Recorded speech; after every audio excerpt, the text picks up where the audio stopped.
কুখ্যাত যৌন অপরাধী জেফ্রি অ্যাপস্টাইনের গোপন নথি প্রকাশের পর বিশ্ব রাজনীতিতে নতুন করে তোলপাড় সৃষ্টি হয়েছে। সম্প্রতি প্রকাশিত প্রায় ৩০ লাখ নথিতে বিশ্বের বহু প্রভাবশালী ব্যক্তি, রাজনীতিক ও ধনকুবেরের সঙ্গে তার সম্পর্ক এবং যৌন অপরাধের বিস্তৃত বৃত্তান্ত তুলে উঠে এসেছে। তবে এসব নথির মধ্যে 2019 সালের জুলাই মাসে প্রকাশিত একটি দলিল ঘিরে নতুন করে চাঞ্চল্য ছড়িয়েছে।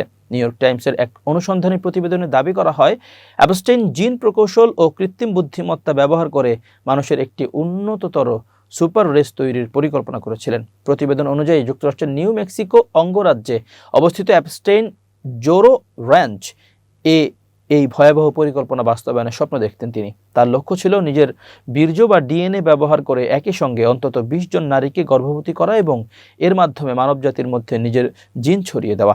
এই র্যাঞ্চেই অতীতে নাবালিকা সহ বহু নারী অ্যাপস্টাইনের দ্বারা যৌন নির্যাতনের শিকার হয়েছে বলে অভিযোগ রয়েছে। ফলে তার তথাকথিত বৈজ্ঞানিক পরিকল্পনা নিয়ে নতুন করে উদ্বেগ ও ক্ষোভ তৈরি হয়েছে।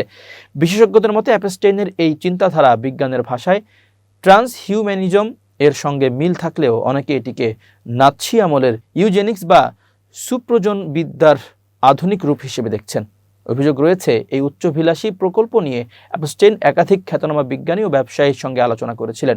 নথি অনুযায়ী হার্ভার্ড বিশ্ববিদ্যালয়ের বিবর্তনগত গতিবিদ্যা কর্মসূচিতে অ্যাপস্টাইন প্রায় 65 লাখ মার্কিন ডলার অনুদান দেন। পাশাপাশি 2011 সালে তিনি ওয়ার্ল্ড ওয়াইড ট্রান্সহিউম্যানিস্ট অ্যাসোসিয়েশন $20,000 দান করেছিলেন।